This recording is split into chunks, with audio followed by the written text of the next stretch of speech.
a lot of people asking a lot of questions, of That course. we do. um, I think a and lot.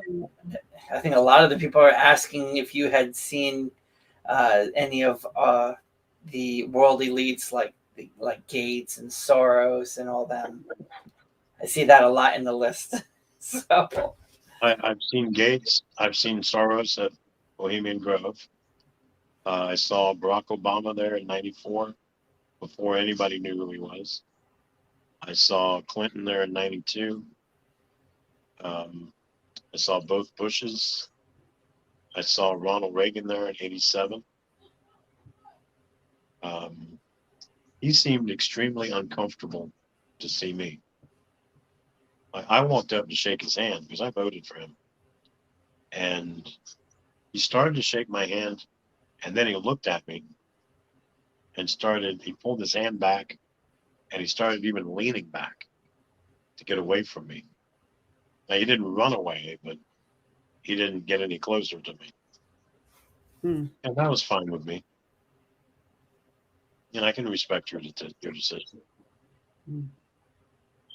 Not everybody wants to hang out with a Satanist. no, I would think, that could be off-putting. So when you decided to begin your ministry, was it difficult for you to start telling your story, or I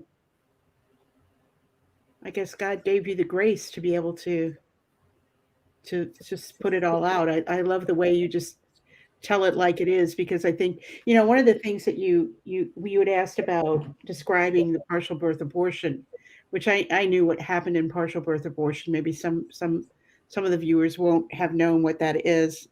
But Father Frank Pavone always says people we won't end abortion until we know what abortion is, Right. until we see what it is, how horrific it is. My book has an endorsement from him in the back of it.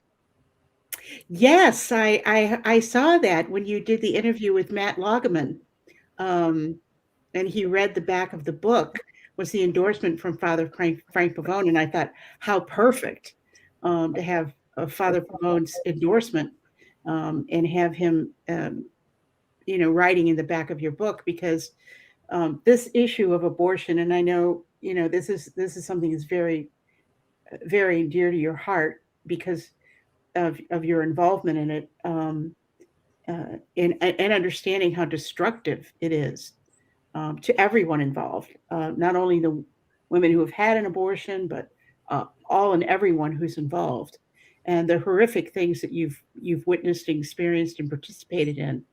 But the thing that's so striking, I think, is that particularly for people who have been involved in an abortion, this is one sin that people feel maybe is unforgivable. God, there are things that I've done that can't be forgiven. And your story is so to the point of anyone can be forgiven. God's grace reaches everyone. Right. And I had a woman telling me that she had an abortion and she knew that God couldn't forgive her. And I said, not to turn this into a pissing contest, but how many did you have? And she said, one. And I said, so God can't forgive your one, but he forgave my 146. What's wrong with that picture? Mm-hmm.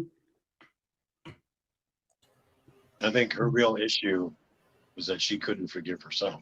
Yeah, exactly. I remember a priest saying one time that he felt that the most tormented souls he had ever seen were those of women who had had abortions, because they can't forgive themselves. So I think it's important for, and many people have sins that they've committed that they feel they can't be forgiven for, and part of the roadblock there is they can't forgive themselves. I had never felt the urge to go to a Rachel's Vineyard. I knew what it was. Just didn't feel that I needed it. And a few years ago, my friend Jennifer McCoy, she's mentioned in my book. She's the woman in my book that takes her daughter into Planned Parenthood's. Hmm. She's a baby at that time, and passes her around the room, and then walks out, taking women with her.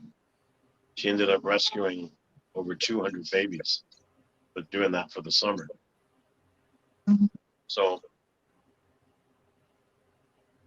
I forgot what story I was going to tell you.